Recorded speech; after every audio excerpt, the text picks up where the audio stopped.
thank you so much for joining us today for this important webinar on PFAS in Southwest Pennsylvania. My name is Andre Green, and I'm the Associate Director for the Cancer and Environment Network of Southwestern Pennsylvania, and I'm thrilled to be the host for today's session. We know that concerns about water quality and emerging contaminants like PFAS are top of mind for many people in our community. Our goal today is to provide you with clear, data-driven information about how these chemicals impact our local water sources, and most importantly, what steps we can all take to reduce our exposure and spark broader prevention efforts. We are incredibly fortunate to be joined by Koa Wrights today, the environmental scientist at Three Rivers Waterkeeper. Koa will be walking us through the findings of their 2025 PFAS sampling report, discussing the science behind contamination and outlining next steps for communities. A really quick note on logistics before we get started. We encourage you to add in your questions to the chat throughout the entire presentation. I will be collecting those and facilitating the dedicated Q&A with Koa at the end of the call. And without further ado, Koa, I would like to hand over the floor to you.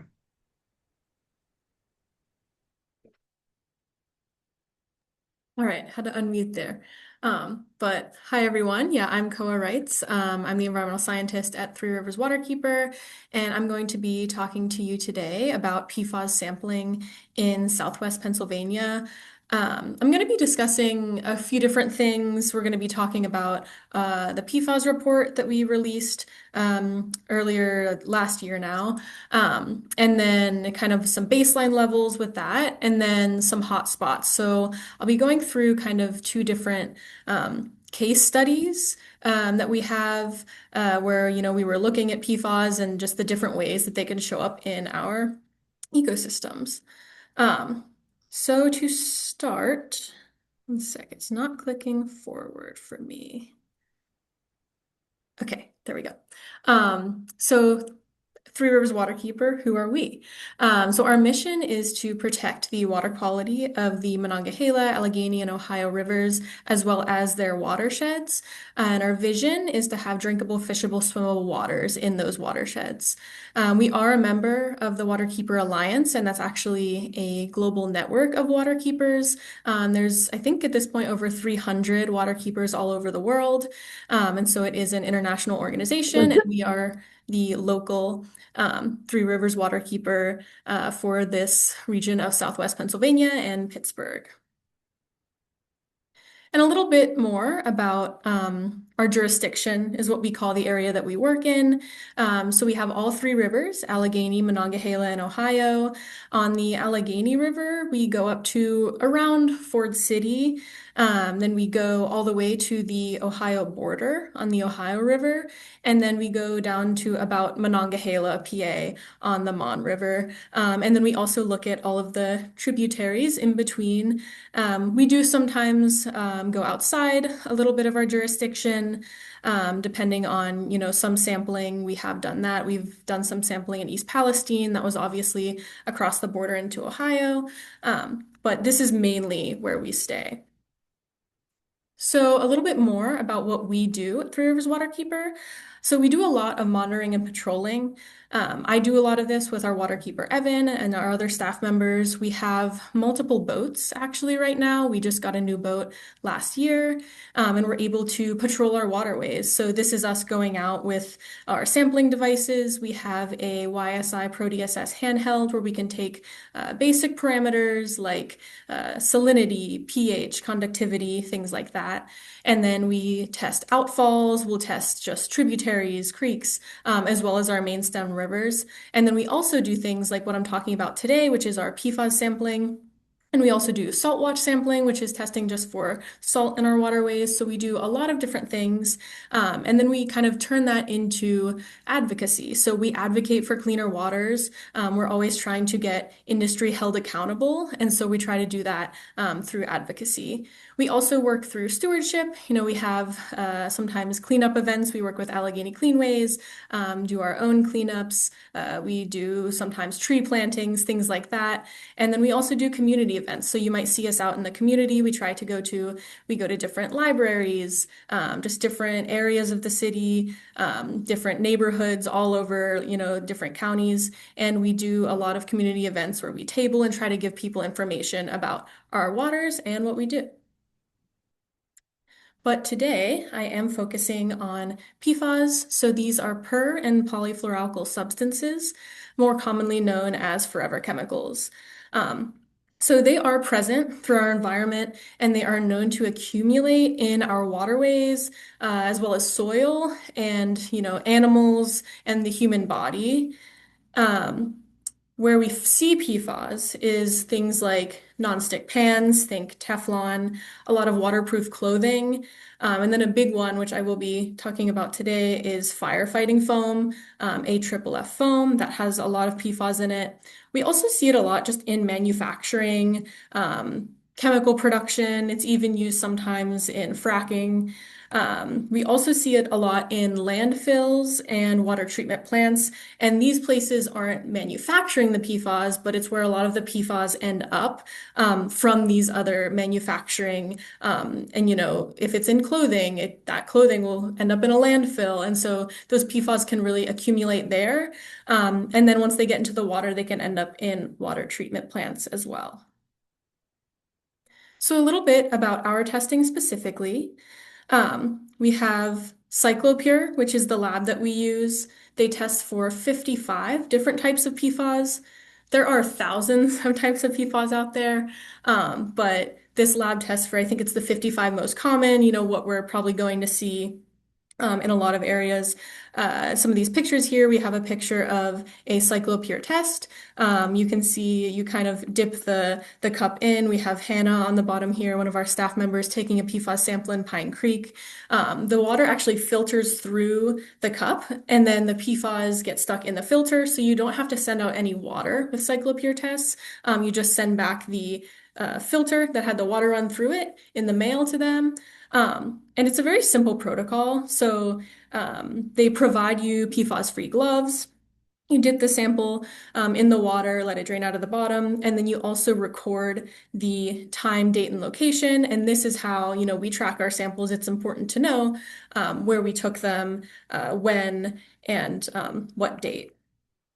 And we have had, our staff members take samples. We've also had volunteers take samples. So this has been a collaborative effort. And so I just want to define a couple of things, like what our data means. So I'm going to be discussing some numbers today. And when we get our data back from Cyclopure, they give it to us in a spreadsheet that has each individual PFAS. So that's PFOA, PFOS, the specific types. But then they also give us a number of total PFAS, and that's just all of the PFAS added up. And we use that number a lot because to us, it really shows the full extent of contamination instead of just looking at one type of PFAS that might be pretty low. There might be, 15 different types in a sample. And so we really use that total PFAS number to show the extent of that contamination. And for us, PFAS are most often measured in PPT, which is parts per trillion. An equivalent unit for this is nanograms per liter. Sometimes we see that on reporting levels, but parts per trillion and nanograms per liter are the same thing. But whenever I'm talking about, I'm going to be throwing a lot of numbers around today, it'll be parts per trillion. And so, to get into it, this is a map of all of our PFAS sampling locations within our jurisdiction. And so we tried for a wide variety of locations. We were looking at different creeks, the main stem rivers, and then we were also looking specifically at outfalls that we had accessible to us when we're able, and we suspect that there is a PFAS issue coming from an industry. We try to get as close as possible to take that sample. So we do test not only just our surface water, but also the outfalls that are running into our surface water. Some of these samples are what we're calling baseline samples, and some are targeted. So I'll be talking about this a good bit throughout the presentation, but our baseline samples were essentially our initial samples that we took when we first started taking PFAS sampling in 2023. And we were really just looking for a general, kind of ambient levels in our region. We were trying to test many different creeks, tributaries, our different waterways, just to see in general, like what level of PFAS is there. And then from that, we saw that there were some levels that were pretty elevated, compared to others. And then that's when we actually took more samples and we went out to those locations. again, with more to try to really pinpoint a location. And I will be talking about one of those today. And here's just a map of the total PFAS specifically for our baseline testing. And what this shows here is the bigger the circle is the higher amount of PFAS. So you can see that we have our highest sample was around 134, and that circle is really big, but it does show, like, I kind of just put this up to show that there is, like there's a lot of PFAS contamination, but there are certain areas with much bigger issues. And so to go through our overall results of our PFAS report, we tested 39 different baseline samples and 52 targeted samples for a total of 91 samples so far. And of all of those samples, that 91 total, we found 31 different types of PFAS, which is a lot. And, thinking about cyclopure only tests for 55, we found 31 of those. Those have been detected. So we do see a lot of different types of PFAS in our waterways. And also of our initial samples, so our initial 39 samples, 29 had at least one type of PFAS that it was positive for. So we're looking around 3/4 of our samples that were baseline did have PFAS present in them. Some of these were at pretty low levels. We were getting low levels as low as like 2 parts per trillion, but it was still present, and that's definitely interesting. So our most commonly detected PFAS throughout all our samples, that was PFOS. That was detected 72 different times of our 91 samples. PFBS was detected 61 times, and PFOA was detected 60 times. And these, and specifically PFOS and PFOA, are pretty common. They're discussed pretty often, and these are some that actually do have some current regulations for drinking water. But it was just interesting that these showed up as our most common samples. So now I'm going to talk a little bit about the sampling that we were doing in Peters Creek and Piney Fork. This is kind of our first case study that we're looking at here. This is Hannah holding a cyclopure test on Peters Creek. And Peters Creek was actually one of the areas that we found in our initial testing to have kind of elevated levels. And so this figure here, there's a lot going on, but so I'll just explain it. So we have 3 dates that we went out and sampled on this figure. So the first time we went out was October of 2023, and that's where we got that level. It's in black, that 19 parts per trillion. That was elevated, so we went back in September of 2024 and we tried to, find a source. So we were taking samples a little ways up the creek, seeing if we could find an area. And as you can see in those blue numbers, there wasn't a huge difference. It's not like there was a huge spike and then it went down. We just see pretty much around the same and then it slowly goes down. So we were inferring that the issue might be further up the creek. So we did actually take samples again in November of 2024 from Peters Creek, Piney Fork, and Linden Creek to see if there was another tributary that could be contributing to the issues on Peters Creek. And then we actually did see in our November sampling, we did see a pretty clear jump from like much lower levels to higher levels coming from Piney Fork. And so you can see here on Peters Creek, before we get to Piney Fork, we have a level of around 9 parts per trillion. And then Piney Fork had 25.7. And then after Piney Fork on Peters Creek, we had 27.7. So this is where we were like, okay, I think we have Piney Fork is the issue here. There's still contamination on Peters Creek. Obviously, 9 parts per trillion isn't nothing, but there's a much higher level coming from Piney Fork. And so we did some desktop patrol, which is where we were kind of looking for potential sources. We're looking at landfills. We're like, okay, there's a landfill in the area. There's also some water treatment plants. So we kind of made another sampling plan to go back and specifically sample Piney Fork. So that's what we did. And this picture on the left is me sampling an outfall from one of those water treatment plants. And here we actually did find a probable source. So you can see kind of at the top of this figure here, way upstream, we took a sample. We had a level of 5.2 parts per trillion. We sampled another run, catfish run, that was running into Piney Fork. That was 2.4 parts per trillion, also pretty low. And then we sampled two outfalls from a wastewater treatment plant. And we found one of them to be 29 parts per trillion, and then the other one to be way higher at 117 parts per trillion. So this was directly out of the outfall. We pretty much were like, okay, like this is the source. We were able to pinpoint it through all of our sampling. So it was, really great to be able to actually find that, but really concerning because these levels were even higher than what we were seeing before. But so kind of in conclusion of that, it took a lot of testing to find a source, 14 total tests, and it took four different sampling events for us to do that. And we found this, and right now, there's not much that can be done from our end. We did also report that wastewater treatment plant for foaming because they had an intense foam that was going at least 100 meters downstream. And they did receive a violation, notice of violation from the Allegheny County Health Department for that foam. But in terms of PFAS, what's part of the problem is that there's actually no limits on PFAS from NIPD's discharge permits.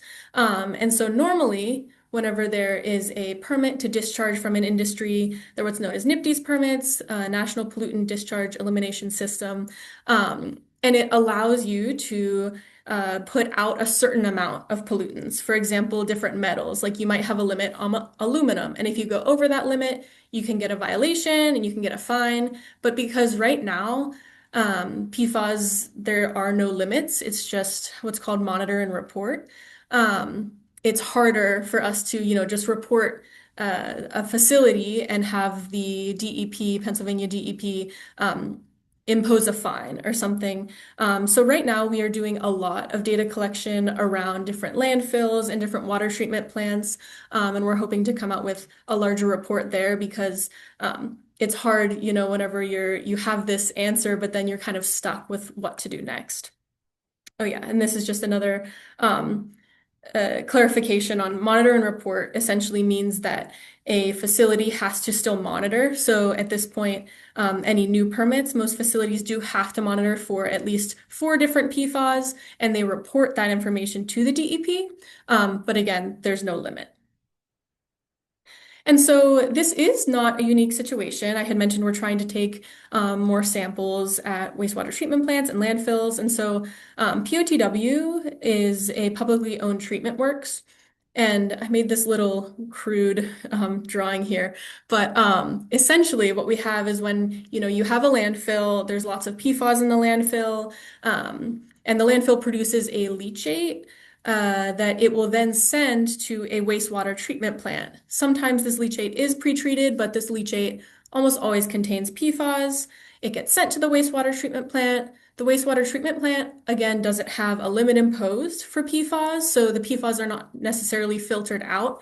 And then the wastewater treatment plant creates a biosolid or like a sludge from all of the leachate and all the water that they're getting, and then they send that sludge back to often the same landfill. And so there's a lot of areas here that PFAS can kind of just get lost because there's not that limit on PFAS. There's no requirement right now to filter out the PFAS.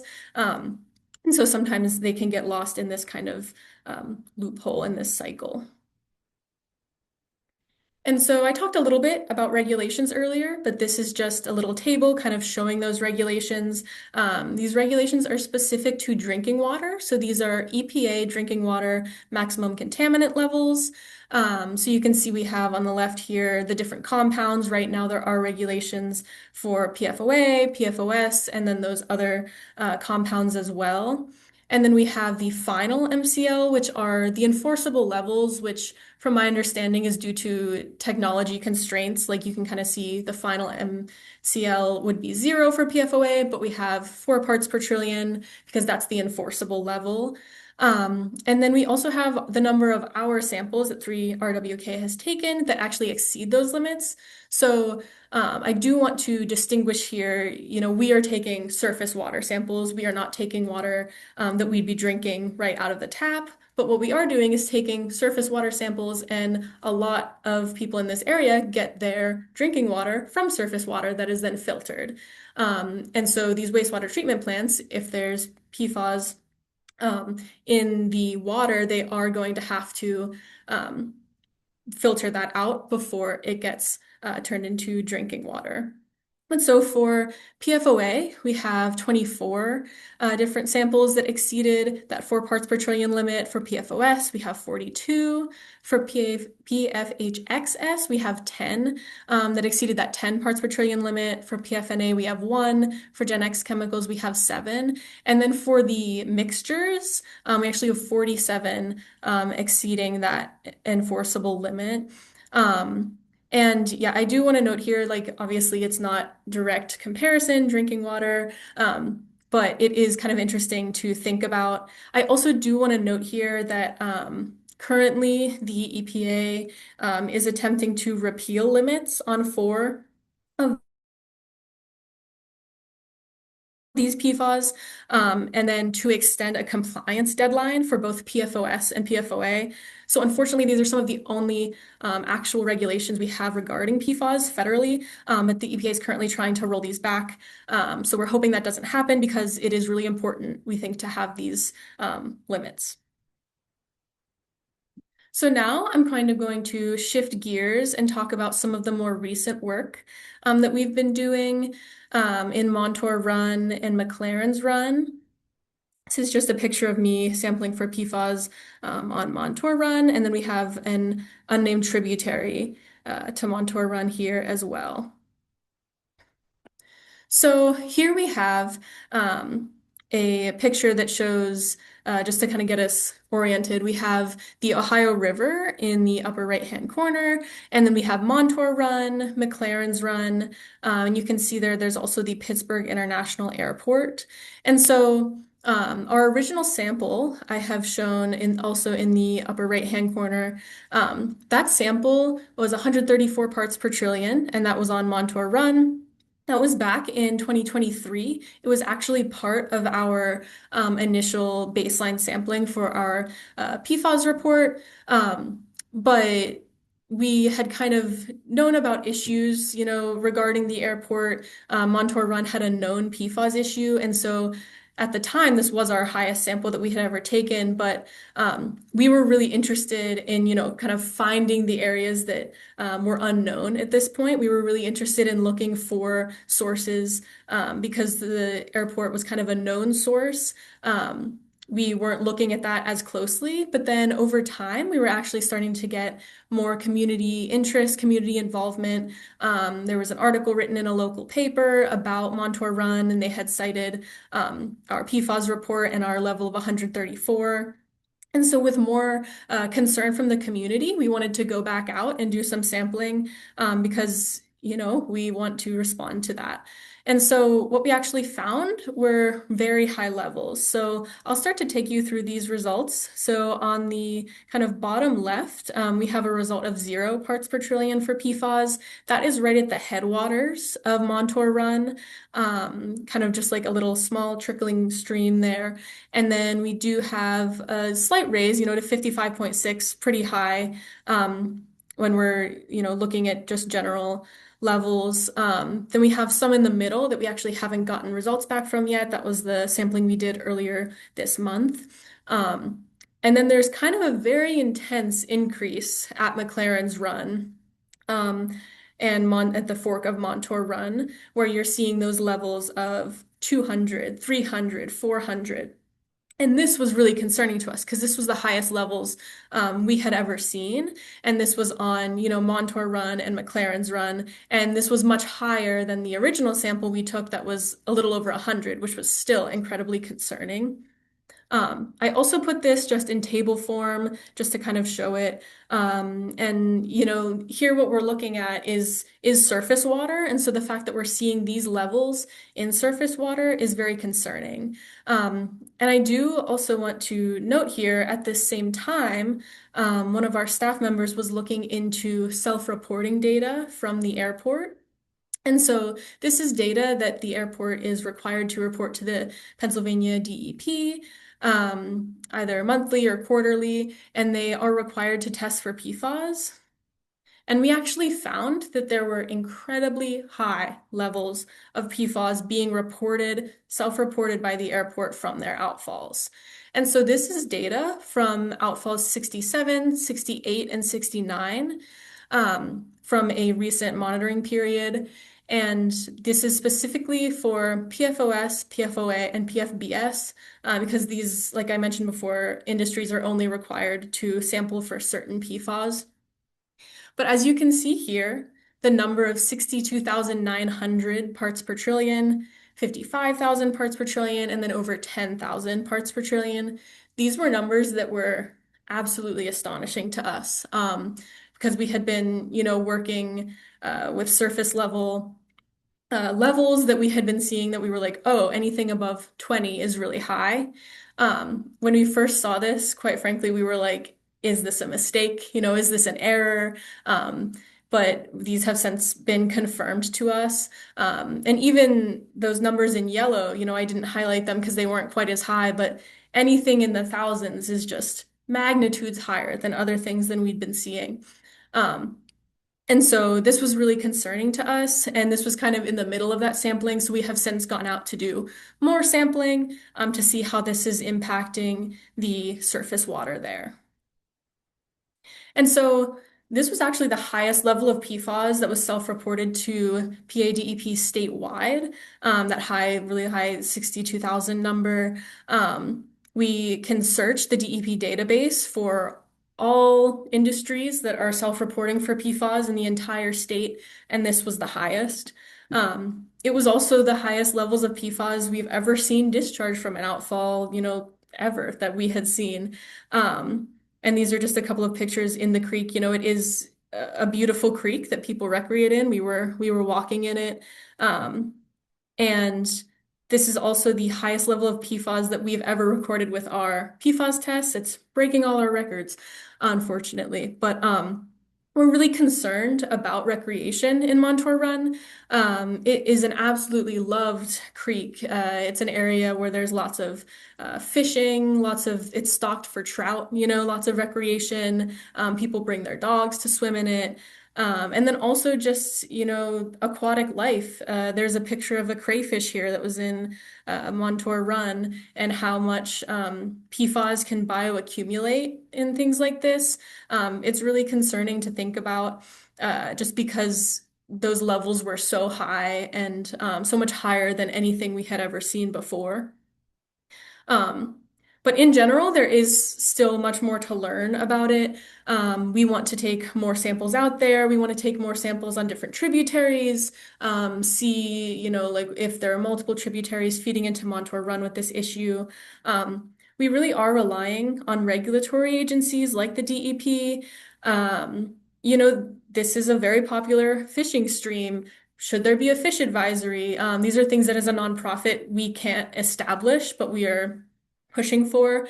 And one of the really big ones that we're pushing for is limits on PFAS in NPDES permits, because part of the issue here is that there's not limits. And so it's very hard to essentially say they're doing something wrong when it's technically not violating their permit. They're technically in permit compliance. But we have been talking to the DEP. We have been in communications with them, attempting to get action taken on this. And we have also been in contact with Montour Run Watershed Association. We have been trying to give the public as much information as possible about this. And there have been a couple articles written about it just so that we could get, the word out and make sure that people know that there are these levels of PFAS in this creek. But in general, the conclusions that we had overall for our report, PFAS were present in the majority of the waterways that we tested. That 75% number, that was that baseline sampling. And it's, concerning to think about because PFAS, they're what's known as a emerging contaminant, even though they've been around for many decades. This is something that, there's not limits on, but it's really concerning because they don't go away. They're forever chemicals. The fact that we're seeing this amount now, is concerning for the future. Um, Also, we were able to identify some sources. The one I mentioned in Peters Creek and Piney Fork, that was really great. But we actually have done a lot more testing on other tributaries that were kind of on the higher end of our baseline sampling, um, to try to determine exact sources of contamination. But we've gone back, we've, taken 10 or more tests, but sometimes it's just really hard to find an exact source. And so more testing is needed. It can be costly. Thankfully, Cyclopure is about $80 a test. So that is more in our budget. We're able to take more samples than a laboratory test for PFAS, because I've gotten quotes for laboratory tests and they can be as high as $500 a test compared to $80. But that's something that, we definitely consider, like with our ability to take samples is like the number of tests. But Cyclopure has been really great for that. And then there's these big sources of contamination. We have the Piney Fork issue with the water treatment plant. And then we have the airport. And it's like, what do we do from there? What can we do whenever there's not a ton of actual like laws and regulations that are, set out for us? Um, and one example of what we have at least tried to do is Calgon Carbon. We have appealed their water discharge permit in order to prevent PFAS from going into the Ohio River. Um, I cannot discuss too much on this because it is in current litigation, but what I can tell you is our results, and the results from the EPA. So this is something that we appealed their permit because we were seeing that both, in our results, so that's on the left, our results here, total PFAS in the 200, 300 range, incredibly high, again in the hundreds. And this is going directly into the Ohio River. And then the results that regulatory agencies, DEP and EPA took, on the right there, we actually see levels as high as 2100 for some of these PFAS. And so this is something that, we are trying to appeal their permit and essentially try to prevent these forever chemicals from going into the Ohio River.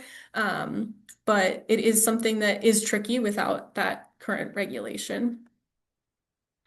Um, Another thing about PFAS that I wasn't able to get too far into, is that they are incredibly costly and difficult to remove. So PFAS are relatively cheap to produce, but then they are incredibly expensive to remove and hard. Whenever they're in our surface water, it's like, how do you filter all of our surface water? How do you get it out of there? And it's just so expensive. There's a lot of proposed solutions. There is a waste incinerator in East Liverpool, Ohio, that I know. A lot of PFAS are sent there to be incinerated, but we have a lot of questions. We're trying to do research on how safe that is to incinerate the PFAS, because PFAS can be in the air, and that is costly and just very difficult in general. Um, One thing that is good is, we have seen some companies trying to remove PFAS from their products. I see this especially in the outdoor industry. There's a big push, because there's a lot of very popular outdoor brands that like use PFAS in a lot of their rain gear, their raincoats, all of that waterproof stuff that it works really well, but it has PFAS in it, and so I have seen some companies moving back to PFAS free or even just like very simple like wax based waterproofing, which is really great to see, because if the companies aren't buying the PFAS, then not as much of it needs to be produced. So if it can come from that end, that would be great. But other than that, I think that, yeah, that's the end of my presentation. If you have questions, I would love to answer them. And yeah, thank you so much.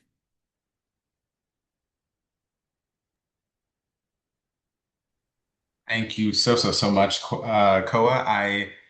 am so surprised about some of the findings from the sampling report, particularly around the airport. That was astonishing.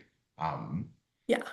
and I guess an emerging question that I have coming toward the end of your presentation regarding the difficulty for removing PFAS.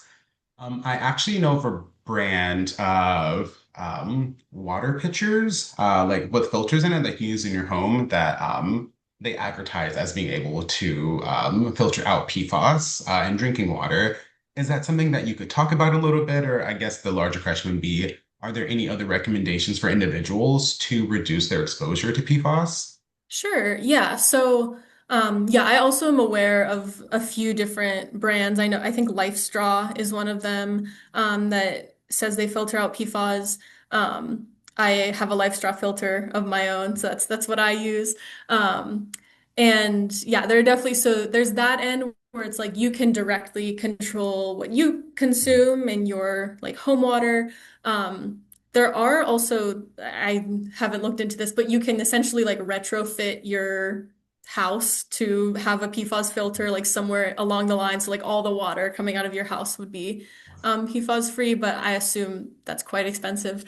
But also if you are curious, those cyclopure kits that I mentioned, they are obviously they're not inexpensive, but $80, it's something that can be doable for someone if they are really curious about their own water.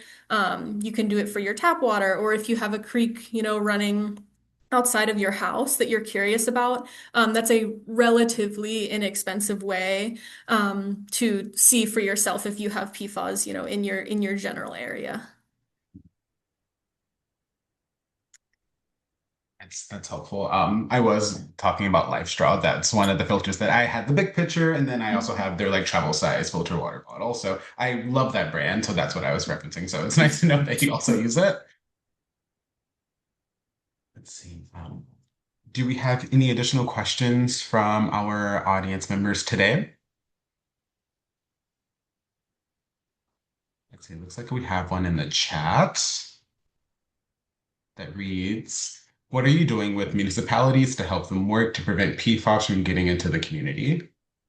Yeah, so that's a great question. That's something that we have very recently, started thinking about because we are a nonprofit and, we kind of started this PFAS sampling just being like, we have a question, what are the PFAS like in our waterways? And then we kind of shifted it to be, we can do that targeted sampling and really like look for those issues.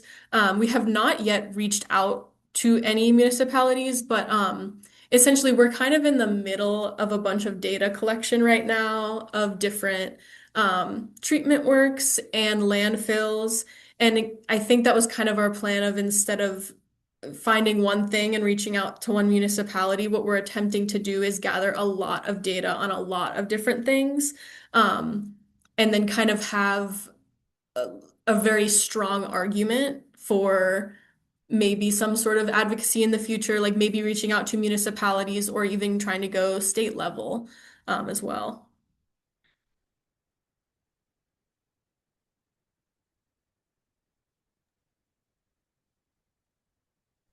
Thank you for your question, Patrice. Do we have any additional questions for Koa today?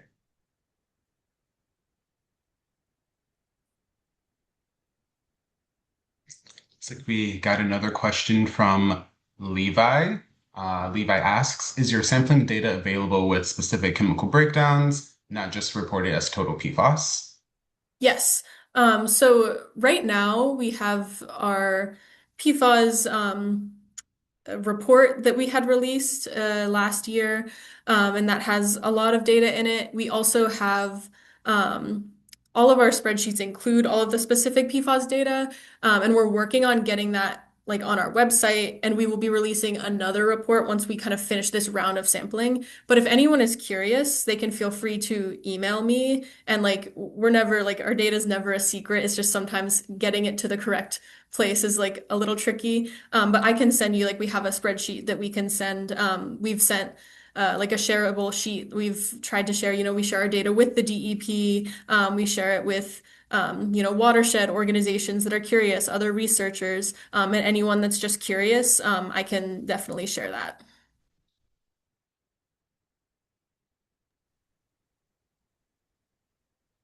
Incredibly helpful. And this isn't a question necessarily, but there is a resource I wanted to highlight.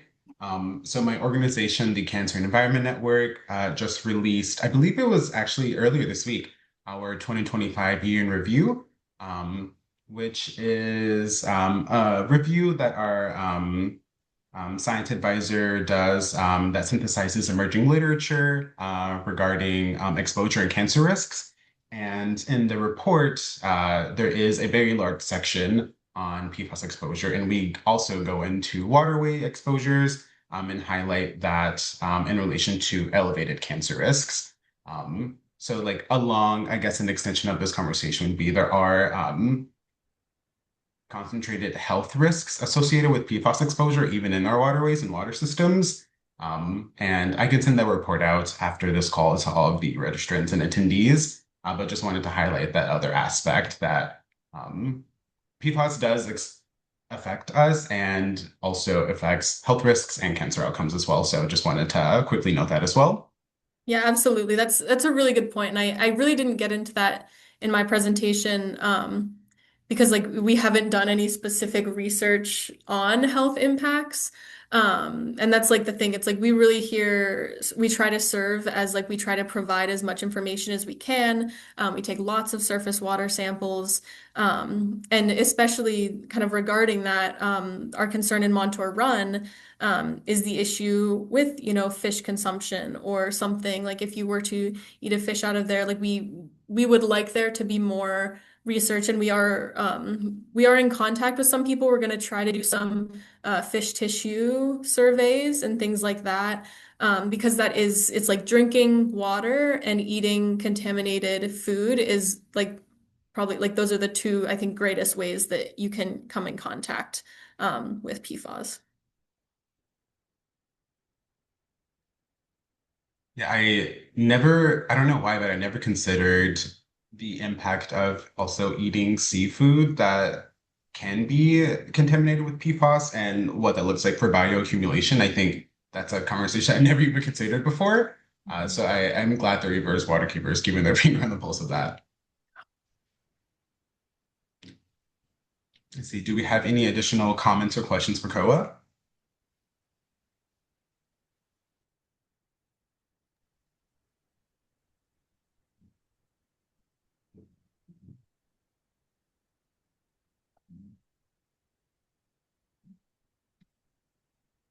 If not, I think we can go ahead and transition. So just wanted to quickly offer my gratitude to you, Koa, to the Rivers Waterkeeper for engaging in this advocacy and doing this incredible critical work. And I also want to thank everyone for joining us today. This session is being recorded, and once it is finished and slightly edited, I will go ahead and send it out to all of the registrants and attendees for today. And I will also send out the PFAS report that Koa referenced as well as the year in review that I referenced from the Cancer Environment Network. So again, thank you so much. Look out for that email with all of these resources. And again, just want to say thank you so much to everyone. Thank you, everyone. Have a good rest of your day.